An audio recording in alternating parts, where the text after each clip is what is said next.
दोस्तों स्टडी 91 के online platform में आप सभी का बहुत बहुत स्वागत है। दोस्तों आज आप सभी के समक्ष हिंदी साहित्य के एक नए लेक्चर को लेकर हाजिर हूं और आजकल जो लेक्चर हम लोग कवर किया जा रहा है ये आपके TGT, PGT, NET, JRF, NVS, KVS परीक्षाओं के लिए बहुत ही महत्वपूर्ण है। सवाल तो आप जानते हैं कितने बेहतरीन सवाल आपसे आपकी परीक्षा में पूछे जाते हैं। कुछ अच्छे सवाल दोस्तों मैंने यहाँ कलेक्ट किए हुए हैं। सवाल आता है कि किसने पृथ्वीराज रासो को वीर काव्य माना है या फिर किसने चंद्रबरदाई को छंदों का राजा कहा है। सवाल आता है इस तरह के, ठीक है। पृथ्वीराज रासो को किसने प्रमाणित माना है, किसने अर्ध प्रमाणित माना है, किसने अप्रमाणित माना है। ऐसे 3 सवाल आते हैं अलग अलग, ठीक है। तो ये आपको बताना पड़ता है। अगला सवाल, हमीर रासो में किसके बीच हुए युद्धों का वर्णन है। इस तरह सवाल आता है। कुछ रासो ग्रंथ से सवाल पूछे जाते हैं जिसमें बीसल देव रासो, खुमान रासो, परमाल रासो, संदेश रासो, इस तरह के तमाम ग्रंथ हैं और इस तरह के बहुत सारे प्रश्न आपसे आपकी परीक्षा में आते रहते हैं और ऐसे प्रश्न हजारों बार आपसे परीक्षा में पूछे गए हैं। उन्हीं प्रश्नों पर आज हम चर्चा करने के लिए यहाँ आए हुए हैं, लेकिन हमारी कोशिश ये रहती है कि आपको बिना किसी ऑप्शन के सीधे उत्तर याद कराया जाए। क्लास देखिए, मजा खूब आएगा। एक हमने स्पेशल बैच भी बना रखा है बीपीएससी टीआरई 4.0 परीक्षा के लिए। इस एक बैच से आप ये 4 एग्जाम क्लियर कर सकते हैं, पीआरटी, मिडिल, टीजीटी और पीजीटी। ध्यान दीजिएगा, यूपी टीजीटी वाले थोड़ा पेशेंस रखेंगे, धैर्य रखेंगे, आपके लिए काम किया जा रहा है, अलग से बैच दिया जाएगा आपको। ये बिहार टीजीटी पीजीटी के लिए है ये बैच, बहुत कम प्राइस में और बेहतरीन क्वालिटी के साथ दोस्तों बैच दिया गया। आप एक बार ज्वाइन कीजिए और डेमो देखिए। मैं कह रहा हूँ बैच परचेज करने से पहले डेमो देखिए। डेमो देखेंगे खुद ब खुद आपको चीजें पता चल जाएंगी, ठीक है। चलिए सवाल स्टार्ट करते हैं। परीक्षा में सवाल आता दोस्तों, बहुत कॉमन सा सवाल है, प्रबंध चिंतामणि के रचनाकार कौन है। सिर्फ आपको नाम बताना है। प्रबंध चिंतामणि एक बहुत प्रसिद्ध ग्रंथ का नाम है दोस्तों। प्रबंध चिंतामणि एक प्रसिद्ध ग्रंथ का नाम है, ठीक है। और परीक्षा में सवाल देता है कि इसके रचनाकार कौन है। इसके रचनाकार का नाम था दोस्तों मेरुतुंग। क्या नाम था दोस्तों? मेरुतुंग या मेरुतुंग की रचना याद रखेगा। और मेरुतुंग दोस्तों ये जैन कवि है, ठीक है। कौन से कवि दोस्तों? जैन कवि हैं, ये आप याद रखेगा। और अपभ्रंश के कवि माने जाते हैं, ठीक है। किसके कवि माने जाते हैं दोस्तों? इनकी जो रचनाएं हैं ये अपभ्रंश में हुई हैं, ठीक है। तो ये अपभ्रंश के कवि कहे जाते हैं दोस्तों। अपभ्रंश भाषा में दोस्तों मेरुतुंग ने प्रबंध चिंतामणि की रचना किया है, ये आप याद रखेंगे। केवल उत्तर नहीं जानना है, उत्तर के साथ साथ कुछ और तथ्य भी आपको साथ में याद रखने पड़ेंगे। अगला एक सवाल देखिए। एक ग्रंथ है दोस्तों, उस ग्रंथ का नाम ही है भविष्यत कहा, कथा नहीं, ठीक है। यह दोस्तों ग्रंथ का नाम है। हो सकता है आपको महसूस हो सर ये कहा, ये बड़ा अटपटा सा लग रहा है, बट नाम ही है ये, तो आप क्या करेंगे? भविष्यत कहा, ठीक है। और एक और ग्रंथ है, उसका नाम है तिलक मंजरी। क्या नाम दोस्तों? तिलक। हमने सर अनेकार्थ मंजरी, रूप मंजरी, भाव, बड़ा अलग अलग मंजरी देखा, तिलक मंजरी सर हमने नहीं सुना था, आज सुन रहे हैं आप लोग। तो आपको बताना है ये भविष्यत कहा और तिलक मंजरी, इन दोनों पुस्तकों के रचनाकार कौन है दोस्तों? इन पुस्तकों के रचनाकार का नाम है धनपाल। क्या नाम दोस्तों? धनपाल नाम है, याद रखेगा। और धनपाल की जो रचनाएं हैं उसकी भाषा दोस्तों क्या है? तो उसकी भाषा भी दोस्तों अपभ्रंश है, यह आप ध्यान में रखेंगे। धनपाल की रचना है और अपभ्रंश में लिखे हुए ग्रंथ हैं भविष्यत कहा और तिलक मंजरी। नाम आपको याद रखना है, ये आदिकालीन ग्रंथ के नाम मैं बता रहा हूं, ठीक है। और सवाल यहां से आते हैं, ठीक है। आगे देखिए, कह रहा किस ग्रंथ को जैन साहित्य की रास परंपरा का पहला ग्रंथ माना जाता है, ठीक है। इंपॉर्टेंट क्यों है? क्योंकि जैन साहित्य की रास परंपरा का पहला ग्रंथ आपसे पूछा है, इसलिए प्रश्न इंपॉर्टेंट बन जाता है। पहला ग्रंथ रास परंपरा का पहला ग्रंथ किसे माना जाता है? इस ग्रंथ का नाम है भरतेश्वर बाहुबली। क्या नाम है? भरतेश्वर बाहुबली, ठीक है। बाहुबली, ठीक है। बाहुबली, भरतेश्वर बाहुबली, यह दोस्तों इस ग्रंथ का नाम है। यह रास परंपरा का पहला ग्रंथ कहा जाता है। अगला सवाल, सर भरतेश्वर बाहुबली तो आपने बता दिया, इसको लिखा किसने है? नहीं सवाल आ सकता परीक्षा में। मान लीजिए परीक्षा में सवाल दे दिया कि इस ग्रंथ के रचनाकार कौन है, तो क्या बताएंगे? इस ग्रंथ के रचनाकार हैं शालिभद्र सूरी जी। कौन है? शालिभद्र सूरी जी इस ग्रंथ के रचनाकार हैं। भरतेश्वर बाहुबली वाले ग्रंथ की बात कर रहे हैं, ठीक है। और किसने दोस्तों माना है इन्हें? एक सवाल देता है कि किसने शालिभद्र सूरी जी को भरतेश्वर बाहुबली का रचनाकार माना? ऐसा सवाल आता है। किसने माना? अरे इन्होंने किया तो मानने वाली कौन सी बात है? पूछता सवाल। जिन सूरी ने, जिनभद्र सूरी ने दोस्तों इन्हें माना है। तो ये सवाल भी आप याद रखेंगे। ठीक है, सवाल देता है परीक्षा में कि किसने माना कि इस ग्रंथ की रचना शालिभद्र सूरी जी ने किया है? तो वह माना जिन विजय सूरी जी ने। किसने माना? जिन विजय सूरी। किसने माना? जिन विजय सूरी जी ने दोस्तों यह माना है। इस तरह का सवाल आता रहता है, टेक्निकल सवाल है भाई। मेरा कोई इसमें दोषारोपण मेरे ऊपर मत कीजिएगा, मैं तो और आपको बचा रहा हूं कि सवाल से सवाल कैसे बनते रहते हैं। नाम का है कि गुप्ता जी 30 सवाल पढ़ाते हैं, कभी गिन लीजिएगा अगर 50, 60, 70 से कम सवाल रहे आपकी क्लास में। और जितना पढ़ाता हूं ठोस पढ़ाता हूं। सुनिएगा अगला सवाल। कह स्थूलिभद्र रास के रचनाकार कौन हैं? ठीक है। अच्छा, एक सवाल मन में आता होगा आप लोगों के, सर ये रास का मतलब क्या है? रास का अर्थ क्या है? सर ये रास का अर्थ क्या है? ठीक है, रास का अर्थ क्या है? रास का अर्थ सीधे समझिए वीर काव्य। ठीक है, रास का अर्थ क्या दोस्तों? सीधे सीधे मानिएगा वीर काव्य। उस जमाने में जो वीर काव्य मतलब वीरगाथा काव्य, वीरगाथा काल में जो रचित रचनाएं हैं या आदि काल की जो रचित रचनाएं हैं उसमें दोस्तों रास शब्द यूज किया जाता था। ठीक है, ऐसे याद रखेगा, ये इंपॉर्टेंट आपके लिए है। करा स्थूलिभद्र रास के रचनाकार कौन है? इनके इस पुस्तक के रचनाकार का नाम है जिन धर्म सूरी। ध्यान दीजिएगा, अभी जो पीछे आपने पढ़ा था ना वो जिन विजय सूरी थे।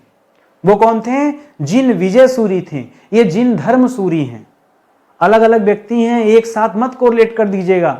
अरे सूरी नाम तो टाइटल में आ जाता है, बहुत लोगों के नाम में सूरी शब्द मिलेगा। ठीक है, इसको आप याद रखेंगे। अच्छा, स्थूलभद्र का नाम आपने सुना है कि नहीं सुना? स्थूलभद्र कौन थे? स्थूलभद्र बहुत बड़े जैन आचार्य थे। जब जैन परंपरा 2 भागों में विभक्त हुआ तो उसमें 2 अलग अलग तरह के लोग निकले। एक स्थूलभद्र, उनकी एक शाखा अलग थी, वो गुरु माने जाते थे, उनके शिष्य अलग भाव रहते थे। और एक स्थूलभद्र दूसरे थे। अच्छा, स्थूलभद्र श्वेत वस्त्रों को धारण किया इन्होंने। और एक थे भद्रबाहु, वो दिगंबर थे।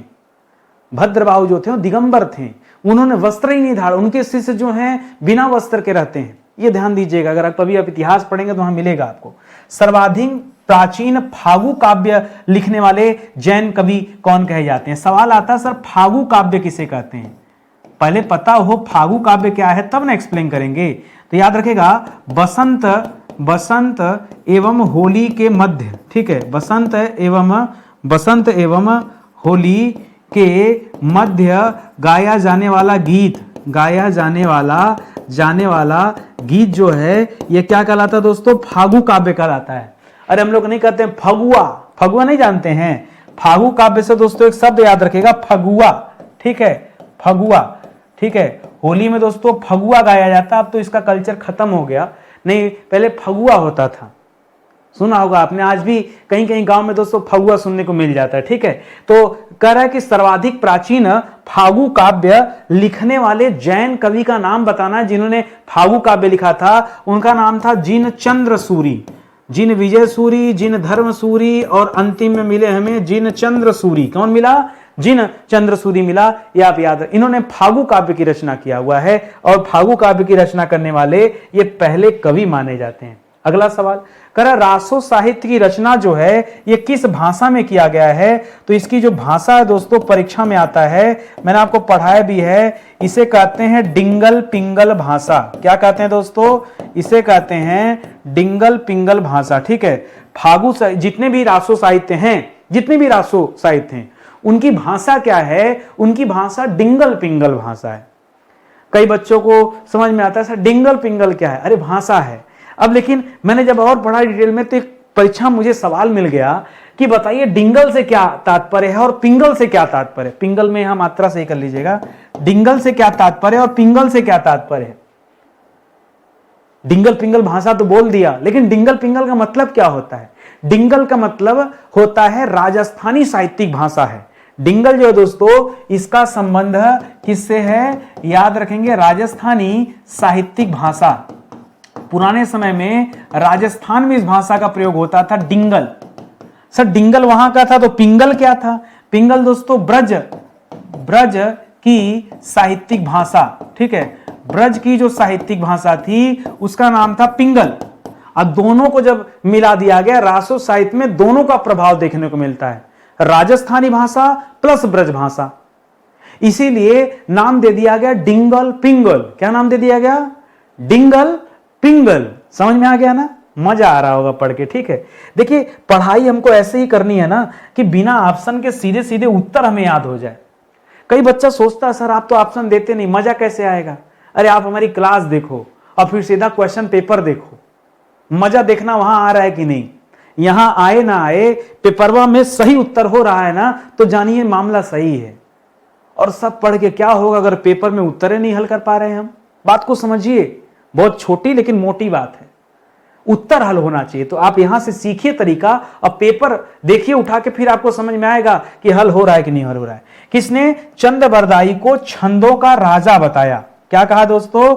कहा चंद्रबरदाई जो है, चंद्रबरदाई ने किसकी रचना किया है? चंद्रबरदाई ने रचना किया है पृथ्वीराज रासो नामक ग्रंथ का। किसका? पृथ्वीराज रासो नामक ग्रंथ का रचना किया चंद्रबरदाई ने। और सवाल आपसे पूछा जा रहा है कि बताइए चंद्रबरदाई को छंदों का राजा किसने कहा? अच्छा, चंद्रबरदाई का प्रिय छंद कौन सा दोस्तों? सवाल ये भी आता है, चंद्रबरदाई का प्रिय छंद, किस छंद का प्रयोग जो है चंद्रबरदाई सबसे ज्यादा करते थे? तो याद रखेगा छप्पय का प्रयोग। छप्पय सुना होगा, छप्पय। सर छप्पय में तो दो होता है, दो बार प है सर, ये दो चीजों से मिलकर बनता है, रोला और उल्लाला, ठीक है। तो इसमें चार चरण जो होता है वो रोला का होता है और अंतिम का जो दो चरण होता है वो उल्लाला का होता है। रोला और उल्लाला को मिला करके दोस्तों ये छप्पय बनता है। अगर आपको याद आ रहा हो तो हाँ, थोड़ा थोड़ा याद आया, चलिए याद आया, अच्छी बात है। ये तो अलग सवाल हो गया कि चंद्रबरदाई का प्रिय छंद छप्पय है, ठीक है। लेकिन ये सवाल अलग दे रहा है, कह रहा कि बताइए किसने चंद्रबरदाई को छंदों का राजा कहा है? तो उनका नाम है नामवर सिंह। क्या नाम दोस्तों? जिन्होंने कहा है उनका नाम क्या है? उनका नाम है डॉक्टर नामवर सिंह। क्या नाम है? डॉक्टर नामवर सिंह जी ने इन्हें छंदों का राजा बताया। ऐसा सवाल दोस्तों बहुत रेयर मिलता है, नहीं मिलता होगा जल्दी। मिलता है कभी आपको? हम लोग इतने दिन से पढ़ रहे हैं चंद्रबरदाई ने पृथ्वीराज रासो की रचना किया, इससे ज्यादा कहां कुछ जानते हैं। देखिए अब नए नए सवाल मिल रहे हैं, मेरा काम होता है शोध करना। मेरी आदत है ना, मैं आपको घिसा पीटा नहीं पढ़ा सकता।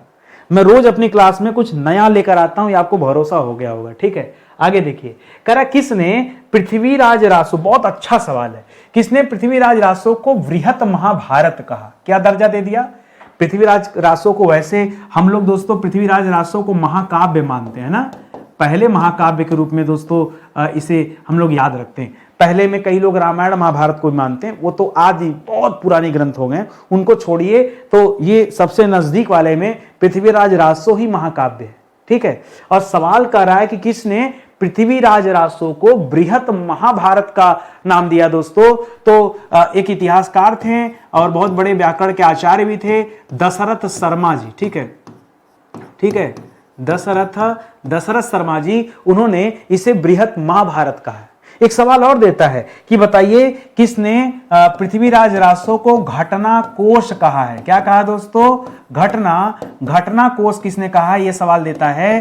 तो याद रखेगा डॉक्टर नगेंद्र ने कहा है। किसने कहा है? डॉक्टर नगेंद्र ने। नागेंद्र नहीं नाम था उनका, नाम ही था नगेंद्र। क्या नाम था? नगेंद्र, ठीक है।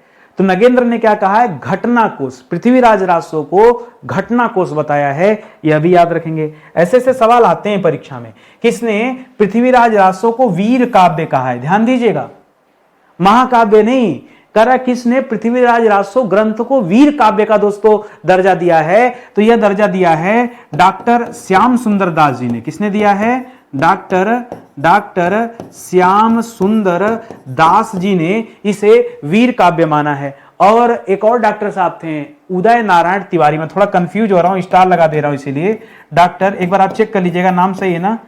उदय नारायण तिवारी, ये दो लोग हैं, दोनों डॉक्टर साहब लोग हैं। अरे दवाई देने वाले डॉक्टर नहीं है, इन्होंने अपने अपने विषय में शोध किया, पीएचडी किया, इस वजह से डॉक्टरेट की उपाधि इन्हें मिली हुई है। ठीक है, आप भी अगर शोध करके पीएचडी कंप्लीट कर लेंगे तो आपके नाम में भी डॉक्टर लग जाएगा। ठीक है, तो फिलॉसफी ऑफ डॉक्टर पीएचडी का फुल फॉर्म होता है। ठीक है, तो याद रखेंगे यहाँ पर डॉक्टर श्याम सुंदर दास और उदय नारायण तिवारी, इन दो लोगों ने इसे वीर काव्य माना है। इस तथ्य को भी याद रखेंगे। करा पृथ्वीराज राजसो को सर्वप्रथम किसने प्रकाशित करवाया, पब्लिश किसने करवाया था? बहुत अच्छा है। लिखा ठीक है, लिखा चंद्रबरदाई ने ना, उस समय प्रिंटिंग प्रेस नहीं था कि उन्होंने पब्लिश कराया, लिख दिया। पब्लिश किसने कराया था दोस्तों पहली बार? तो अंग्रेज व्यक्ति था, फर्रुखाबाद के तत्कालीन कलेक्टर। फर्रुखाबाद दोस्तों आलू की खेती के लिए जाना जाता है। ठीक है, फर्रुखाबाद के तत्कालीन, इनको बड़ी रुचि थी दोस्तों और बहुत सारी किताबें इन्होंने निकलवाया है। कलेक्टर थे, इनका नाम था Elliot, Charles Elliot. Charles Elliot, सन मत पूछेगा, वो हमको याद भी नहीं है। ठीक है, किसने कराया, ये इतना बच्चा याद रख ले तो बहुत बड़ी बात है। ठीक है, और इसको तो मत भूलिएगा। फर्रुखाबाद दोस्तों ये आलू उत्पादन के लिए जाना जाता है। किसके लिए? फर्रुखाबाद जो है उत्तर प्रदेश में सबसे ज्यादा आलू उत्पादन करने वाला राज्य है। ठीक है, और आलू का जो शोध संस्थान है वो भी दोस्तों यहीं पे है, फर्रुखाबाद में, तो उसे भी आप याद रखेंगे। आगे बढ़िए। कह रहा पृथ्वीराज राजसो को प्रमाणित किसने किसने माना? यहां तीन अलग अलग सवाल है। एक प्रमाणित माना जाएगा और एक सीधा सीधा अप्रमाणित मान लिया। अप्रमाणित, हाँ, और एक बीच वाले आ गए अर्ध प्रमाणित। तो तीन सवाल हैं, तीनों का उत्तर देखिएगा। और परीक्षा में जो ऑप्शन मिलता है एकदम कचड़ा ऑप्शन मिलता है। क्यों? क्योंकि एक लोगों ने नहीं माना प्रमाणित, अब यहां पे तीन चार लोगों ने उसे प्रमाणित माना। भाई ग्रंथ तो है ही है, आप भी जानते हैं, हम ही जानते हैं। अब मानने को तो यार हम भी प्रमाणित ही मानेंगे, अप्रमाणित का तो सवाल ही नहीं बनता है। ठीक है, तो कौन कौन माना है? तो परीक्षा में ध्यान देंगे तो या तो आपको मिश्र बंधुओं का नाम मिल जाएगा। किसका नाम? मिश्र बंधु। अब मिश्र बंधुओं में तीनों दासों का नाम उठा लीजिएगा, तीनों बिहारी दास का नाम उठा लीजिएगा। ठीक है, या फिर दूसरे नंबर पे ये जो फिलॉसफी करके डॉक्टरेट करके आए थे डॉक्टर श्याम सुंदर दास, जिन्होंने वीर काव्य माना था, इन्होंने क्या माना था दोस्तों? इन्होंने ही वीर काव्य का दर्जा दिया था। ये भी याद रखेंगे। ठीक है, डॉक्टर श्याम सुंदर दास। ठीक है, ये दो लोग हो गए। और तीसरे नंबर पे दोस्तों उनका नाम है, अंग्रेज था टॉड, कर्नल टॉड। ठीक है, तो उसका नाम याद रखेगा। कर्नल टॉड को भी देता कभी कभी परीक्षा में। तो ये तीन ऐसे लोग हैं, और भी लोग हैं, बट ये तीन परीक्षा में ज्यादा आता है जिन्होंने प्रमाणित माना है। इसी तरह से अगला सवाल दे रहा है कि बताइए पृथ्वीराज राजसो को अप्रमाणित किसने माना है? सीधा सीधा प्रमाणित का ठीक उल्टा। और इसमें हिंदी के बहुत बड़े साहित्यकार हैं, बहुत, उनका नाम है रामचंद्र शुक्ल जी। क्या बात कर रहे हैं सर, इन्होंने अप्रमाणित मान लिया? हाँ, मान लिया इन्होंने अप्रमाणित। ठीक है, नाम क्या है? रामचंद्र शुक्ल जी। और एक नाम मिलेगा मुंशी देवी प्रसाद, मुंशी देवी प्रसाद। ठीक है, देवी प्रसाद, इन्होंने भी मान लिया, मुंशी देवी प्रसाद। और एक नाम दोस्तों और आपको मिलेगा, रामचंद्र शुक्ल, मुंशी देवी प्रसाद, और एक नाम और लिखेगा डॉक्टर वूलर, डॉक्टर वूलर। ठीक है, कर्नल टॉड ऊपर था, खतरनाक नाम, और डॉक्टर वूलर यहां पे है, दोनों याद रखेंगे। ये आपके कर्नल टॉड ने प्रमाणित माना है, डॉक्टर वूलर ने अप्रमाणित माना है। अब एक जो इसका तीसरा सेक्शन है दोस्तों कि किसने इस ग्रंथ को अर्ध प्रमाणित माना है। क्या माना है? न तो प्रमाणित न तो अप्रमाणित, बीच में हो गया अर्ध प्रमाणित। इसमें सबसे महत्वपूर्ण नाम है हजारी प्रसाद द्विवेदी जी का। जी हां, हजारी प्रसाद द्विवेदी, ये भी दोस्तों हिंदी के बहुत बड़े दोस्तों साहित्यकार हैं, इन्होंने मान दिया। और एक है दशरथ ओझा जी। ठीक है, एक है दशरथ ओझा जी, दशरथ ओझा जी। ठीक है, एक दशरथ ओझा जी। और एक तीसरा नाम दोस्तों आप लिख लीजिए, ये वो अंग्रेज तो नहीं है, जैन कवि हैं, जिन विजय सूरी जी। ठीक है, जिन विजय सूरी जी, जिन विजय सूरी जी। ठीक है, तो ये दोस्तों जैन कवि हैं, जैन कवि हैं। इन्होंने भी दोस्तों क्या माना? इसे अर्ध प्रमाणित माना है। पृथ्वीराज राजसो को अर्ध प्रमाणित ग्रंथ माना है। यह तथ्य याद रखेंगे। यहां से बार बार सवाल आता है, बार बार सवाल आता है। मैं कोई मजाक की बात नहीं बता रहा हूं, एकदम हकीकत चीजें आपको पढ़ा रहा हूं। और याद रखना, आज हमारा 84 नंबर का लेक्चर है। तो जिन बच्चों ने पीछे की क्लास नहीं देखी है, जब कभी मैं आपको क्लास नहीं देता हूं तो ऐसा नहीं है कि आपके पढ़ने की चीजें नहीं है, आप पुरानी क्लास जाके देखिए। अब रोज रोज नितिन सर अवतार लेके एक ही बात पढ़ाएं, उससे अच्छा है कि पुरानी भी चीजें देखिए, तो आपको पता चलेगा ना कि नितिन सर ने और क्या क्या दिया है। ठीक है, चलिए अगले सवाल पर आते हैं। बीसल देव रासो, मैंने एक दिन कहानी बताया था आपको। बीसल देव मतलब 20 आदमी, नरपति नाल की दोस्तों यह रचना है। चाहे नरपति नाल लिख दो, चाहे नाल सिंह लिख दो, ठीक है। नरपति नाल, ठीक है, नरपति नाल की रचना का नाम क्या दोस्तों? बीसल देव रासो है। इसे आप याद रखेंगे। इसे स्त्री रसायन कहा जाता है। क्या कहा जाता है दोस्तों? स्त्री रसायन, ठीक है, स्त्री रसायन, ठीक है। तो खैर ये अलग चीजें हैं, ये भी नाम याद रखेंगे आप। आगे लिख रहा है कि आचार्य रामचंद्र शुक्ल, अरे चुप रहिए, रामचंद्र शुक्ल ने पृथ्वीराज रासो को अप्रमाणित कर दिया। दिमाग में घूम रहा है। पृथ्वीराज रासो को इन्होंने क्या कर दिया? सीधे सीधे अप्रमाणित बता दिया। भाई बड़ी बात है, हमने तो कल्पना ही नहीं किया था शुक्ला जी के बारे में। सुनिए, आचार्य रामचंद्र शुक्ल ने किसे बीसल देव माना दोस्तों? तो एक राजा थे, उनका नाम था विग्रहराज चतुर्थ, ठीक है। एक राजा हैं, उनका नाम है विग्रहराज चतुर्थ। विग्रहराज चतुर्थ चौथे नंबर के राजा हैं, ठीक है, उनको माना है। और इनकी पत्नी माना है राजमती को। किससे? पत्नी कौन है इनकी? इनकी पत्नी का नाम है राजमती, राजमती, ठीक है। तो ये दोनों लोग के बीच प्रेम और वियोग की कहानी को दर्शाता है बीसल देव रासो। इसे आप याद रखेंगे, बढ़िया सवाल है। आगे देखिए, एक दे रहा है ग्रंथ का नाम है खुमाड़ रासो, ठीक है। परीक्षा में आता है कि बताइए खुमाड़ रासो की रचना दोस्तों किसने किया हुआ है? सवाल देता है खुमाड़ रासो। तो इसकी रचनाकार का नाम है दोस्तों दलपति विजय, ठीक है। दलपति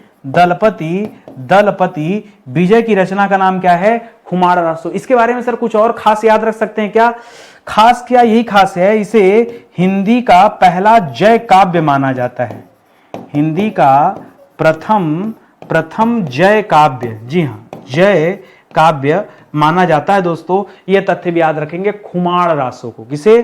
खुमाड़ रासो की रचना दलपति विजय ने किया था। दलपत विजय एक एक्टर भी है ना, दलपति विजय, हाँ, तो याद रखेंगे। करा परमाल रासो। परमाल रासो के रचनाकार का सिर्फ आपको नाम बताना है, कुछ अलग से फैक्ट बता दो तो बहुत अच्छी बात है। फैक्ट तो मिलेगा बहुत अच्छा, सुनिएगा। इसके रचनाकार का नाम है जगनिक। क्या नाम है? जगनिक।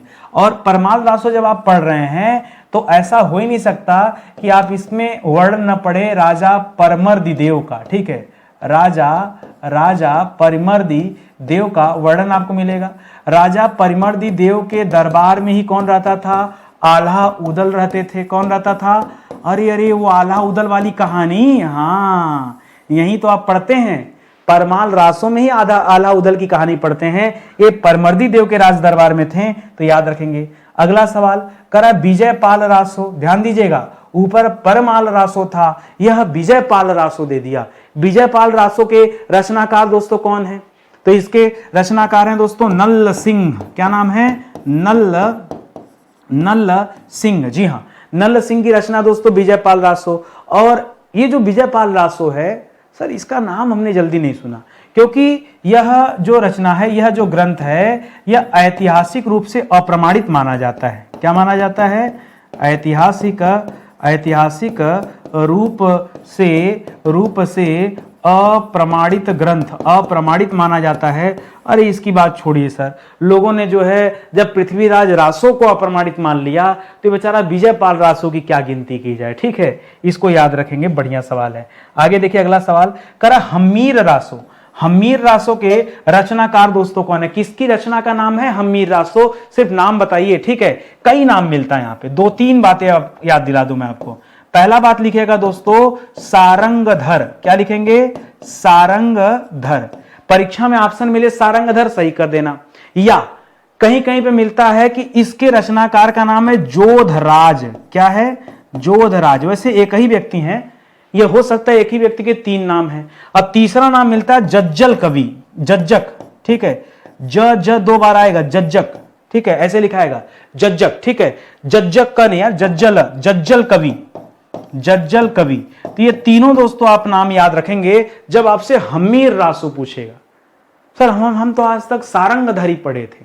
अरे आप जो पढ़े वो ठीक है, अब धीरे धीरे नई चीजें पढ़ना शुरू कीजिए। अगर आप मेरे साथ आ रहे हैं तो मैं आपको धीरे धीरे अपडेट कराऊंगा, ऐसे आप अपडेट होते चलिए, ठीक है। आइए अपने अगले सवाल पर आते हैं। अगला दे रहा है, हमीर कर लीजिए, गड़बड़ दे दी यहाँ पे, हमीर नहीं हमीर, दो बार म रहेगा, हमीर। हमीर रासों में किसके मध्य हुए युद्ध का वर्णन है, ठीक है। तो याद रखेगा अलाउद्दीन खिलजी। सर हमने तो खाली पद्मावत में पढ़ा था। अरे पद्मावत बहुत बाद में लिखा जाता है, वो तो मलिक मोहम्मद जायसी ने लिखा 1540 में, कि कैसे राणा रतन सिंह और अलाउद्दीन खिलजी के बीच युद्ध होता है। और ये हमीर देव के बारे में बता रहा है, ठीक है। ये राजा हमीर देव और अलाउद्दीन खिलजी के बीच युद्ध को बताता है, ठीक है। राजा हमीर देव एवं अलाउद्दीन खिलजी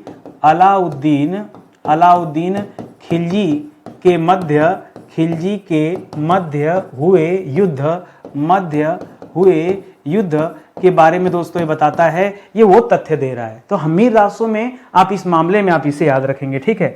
आगे बढ़िए।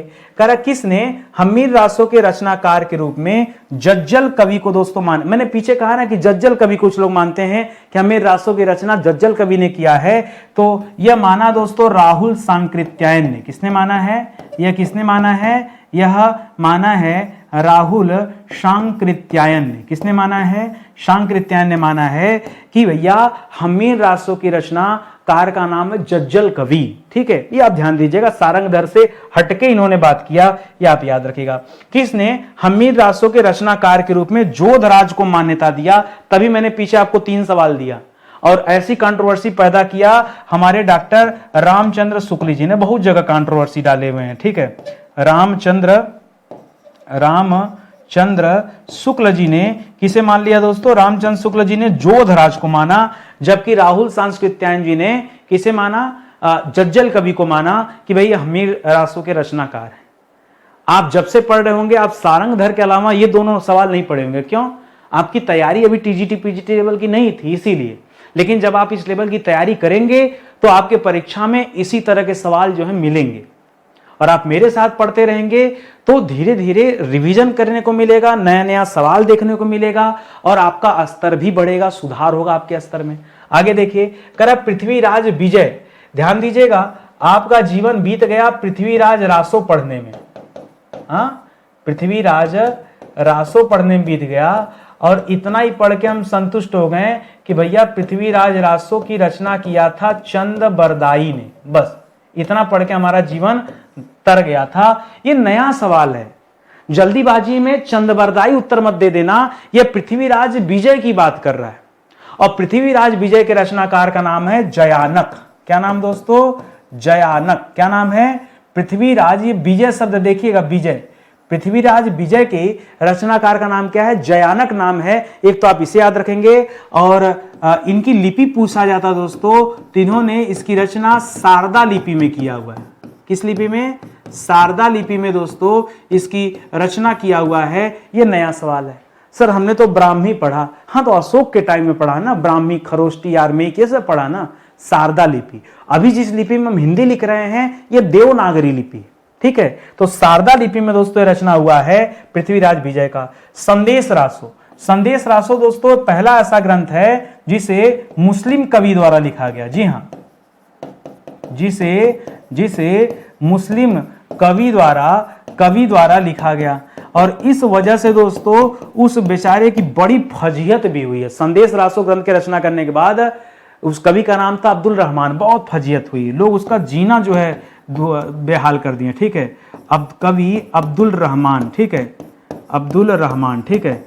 लोग ये मानते थे कि भाई मुसलमान हो के तुम हिंदी भाषा में कहें जो है रचना कर रहे हो, ठीक है। तो संदेश रासो ये वो ग्रंथ है, इसे आप ध्यान में रखेंगे। अगला सवाल, करा प्रसिद्ध कवि विद्यापति ने राजा देव सिंह के आज्ञा से एक पुस्तक की रचना किया है। सर ये वही वाले विद्यापति हैं जिन्होंने वो रचना किया है, जिन्हें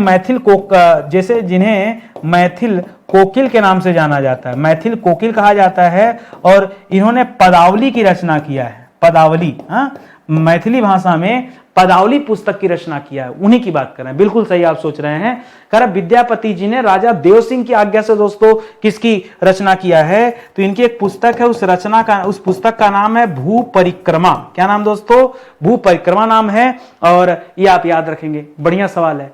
और सर इन्हीं की तो एक रचना हम लोग पढ़ते हैं, कीर्तिपता और कीर्तिलता, कीर्ति पताका और कीर्तिलता, ठीक है। तो याद रखेंगे विद्यापति की दो अन्य रचनाएं हैं, विद्यापति की दो अन्य रचनाएं हैं, एक कीर्तिलता है, राजा कीर्ति सिंह के यहाँ बैठ के लिखा था इन्होंने, और दूसरा कीर्ति पताका है, ठीक है। कीर्तिलता और कीर्ति पताका, इन दोनों की भाषाएं दोस्तों अवहट्ट भाषा है। कौन सी भाषा में रचित हैं दोस्तों? तो याद रखेगा अवहट्ट भाषा में विद्यापति जी ने इन दोनों को रचना किया हुआ है, और उसमें कीर्ति सिंह के बारे में बताया। देखिए वहां राजा कीर्ति सिंह है, यहाँ राजा देव सिंह। सर दो गो राजा का है। अरे भाई एक कवि क्या अलग अलग राजाओं के शासन काल में नहीं रह सकता?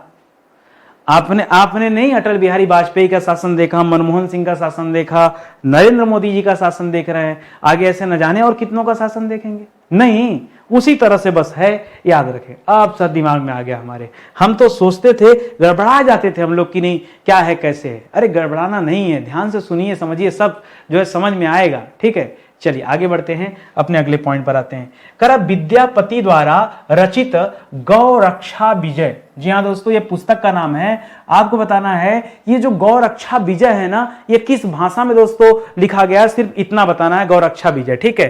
तो गौ रक्षा विजय दोस्तों कई भाषा में आई। संस्कृत में आई ताकि लोग इसके बारे में पढ़ें जाने, संस्कृत में आई, प्राकृत भाषा में आई, और संस्कृत और प्राकृत के बीच में दोस्तों एक पाली भाषा आया था, उसको हटा दीजिएगा, और प्लस मैथिली भाषा में भी आई, ठीक है। तीनों भाषाओं में याद रखेंगे, 1 2 3, ये तीनों भाषाओं में दोस्तों ये विद्यापति जी की जो रचना है गौ रक्षा विजय ना, नहीं पढ़ते हैं हम लोग, वही कीर्तिपता, कीर्तिलता और पदावली, ये 3 पढ़ के चले जाते हैं। भू परिक्रमा तक नहीं पढ़ते हैं। भू परिक्रमा तक पढ़िए, आज पढ़िए, आज भू परिक्रमा देखने को मिला, आज गौरक्षणी विजय देखने को मिला। सभा नहीं है, गौरक्षणी विजय।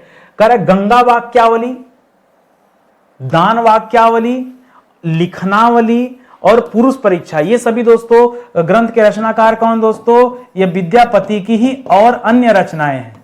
ये विद्यापति की रचना है गंगा वाक्यावली। हाँ, गंगा लहरी नहीं, गंगा लहरी, साहित्य लहरी, ये तो आप चले गए दूसरे जगह भाई।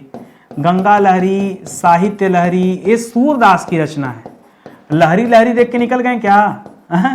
ये सूरदास की रचना है। ये गंगा वाक्यावली है, ये दान वाक्यावली है, लिखनावली है, ठीक है। और कवितावली, दोहावली और इस सब में मत जाएगा, वो तुलसीदास की रचना है। चले गए क्या? अरे बाप रे, लिखिए कवितावली, कवितावली, दोहावली, दोहावली, गीतावली, वहां चले गए थे क्या? ये तुलसीदास की रचना है भाई। कुछ लोग वहां चले गए होंगे, पद्मावती, पद्मावत, अखरावत, सखरावत, मटकावत, ठीक है। और वो आवत आवत मत जाइए, मलिक मोहम्मद जायसी की रचना है, उसको छोड़िए। यहां ये जो रचना दोस्तों विद्यापति जी की रचना है, गंगा वाक्यावली, दान वाक्यावली, लिखनावली, पुरुष परीक्षा, ये सब विद्यापति की रचना है। कह रहा है कि आप मुझे बताइए, अगला सवाल, कि विद्यापति की किस रचना में जौनपुर का रोचक वर्णन है? जौनपुर का। और जौनपुर की स्थापना दोस्तों किसने किया था? जौनपुर की स्थापना तो कहा जाता है कि फिरोज शाह तुगलक ने अपने भाई, बड़े भाई जौना खां की याद में जौनपुर की स्थापना किया। मैं नहीं मानता। क्या तुम्हारे से पहले जौनपुर नहीं था क्या? हाँ, तुगलक वंश तो बहुत बाद में आया होगा। मैं आपको और पहले ले चलता हूं। जौनपुर का जो इतिहास है दोस्तों, पहले जौनपुर को यवनपुर कहा जाता था। क्या कहा जाता दोस्तों? Jaunpur is equal to Yavanpur. क्या था दोस्तों? यवनपुर। यहां पर यवन आके बसे थे, ठीक है। और एक चीज और बता दूं, यहां कहा जाता है जमदग्नि ऋषि दोस्तों यहां रहते थे। और जमदग्नि ऋषि कौन है पता है? परशुराम के पिता हैं। कौन है? परशुराम के पिता हैं। उनका आश्रम भी दोस्तों अभी भी जौनपुर में है। जौनपुर में एक जगह पड़ता है जमदहा। कोई है जमदहा का भाई? कमेंट करो, बताओ। जमदा, हाँ ठीक है, वहां पे दोस्तों इनका आश्रम है। खैर जौनपुर का रोचक वर्णन दोस्तों इनकी जो पुस्तक है कीर्तिलता, उसमें दोस्तों मिलता है। किसमें? कीर्तिलता जो है, कीर्तिलता जो इनकी रचना है, उस कीर्तिलता में जौनपुर का दोस्तों रोचक वर्णन देखने को मिलता है। ये आप याद रखेंगे। सर हम नहीं कभी पढ़े थे, हम तो ये पढ़े थे कीर्तिलता इनकी रचना है, बाकी अब सोचिए आप जो जानते हैं ना वहीं से सवाल बन रहा है। लेकिन दिक्कत है कि कोई आपको पढ़ाने वाला नहीं है, कोई आपको रास्ता देने वाला नहीं। अब आ गया समझ में ना? ऐसे ही पढ़िएगा। तो जब आप नितिन सर से जुड़ते हैं ना तो आपको ऐसे ही क्लास में चीजें याद कराई जाती हैं। और ऑनलाइन एजुकेशन वाले सिस्टम में स्टडी 91 एकमात्र ऐसा प्लेटफॉर्म है जो अपने सभी कोर्सेज में पहले डेमो क्लास अवेलेबल कराता है, डंके की चोट पे कि बच्चा आएगा, देखेगा, सेटिस्फाई होगा और तब क्लास ज्वाइन करेगा। लोग नहीं देते, लोग सोचते हैं कि डेमो दे देंगे तो डूब जाएंगे। और सबसे स्लो मोशन वाली क्लास यही चलती है। सबसे स्लो मोशन में बैच लॉन्च होता है, सबसे स्लो मोशन में पढ़ाया जाता है। क्यों? हमें इस रेस में आगे नहीं जाना है। जिसको दौड़ना दौड़े, जिसको जहां तक जाना जाए। हमारा काम है शोध करना और विषय को एकदम बढ़िया से पढ़ाना। और कोई भी काम दोस्तों जब मन लगा किया जाएगा, समय लगेगा, आप भी जानते हैं। अगर मैं, या तो आप शोध कर लो या तो हम ही शोध कर लें। तो अगर मैं शोध करूंगा और मेरा अपना एक व्यू है, मेरा व्यू है ना कि आप एक विषय को एक बार पढ़िए। मैंने अपने जीवन में बहुत ठोकरें खाई और बहुत बच्चों को भटकते और परेशान होते हुए देखा है।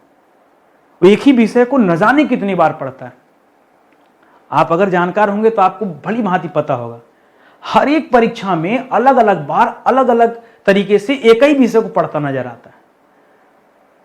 और उसने मेरे दिल पर चोट कर दिया। मैं चाहता हूं एक बच्चा अपने जीवन काल में एक विषय को एक बार पढ़े, फिर मैदान खाली होना चाहिए, उसको बस कभी रेस लगानी है। आप हिंदी का बैच ज्वाइन करेंगे ना, दोबारा आपको हिंदी नहीं पढ़ना है किसी परीक्षा के लिए। भारत का कोई एग्जाम दे दो ना, अरे बार बार हिंदी पढ़ने का समय थोड़े है।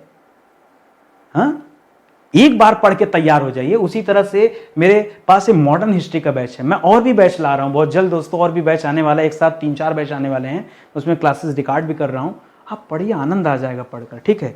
और ये बीपीएससी टीआरई के लिए जो बैच है वो तो है ही है जबरदस्त। तो आप एक मौका दीजिए, जुड़िए हमारे साथ, तैयारी कीजिए, आनंद बहुत आएगा आपको, ठीक है। चलिए सेशन यही समाप्त होता है, मिलते हैं अगले लेक्चर में। तब तक के लिए बहुत बहुत धन्यवाद आप सभी का। जय हिंद, जय Bharat. Thank you so much.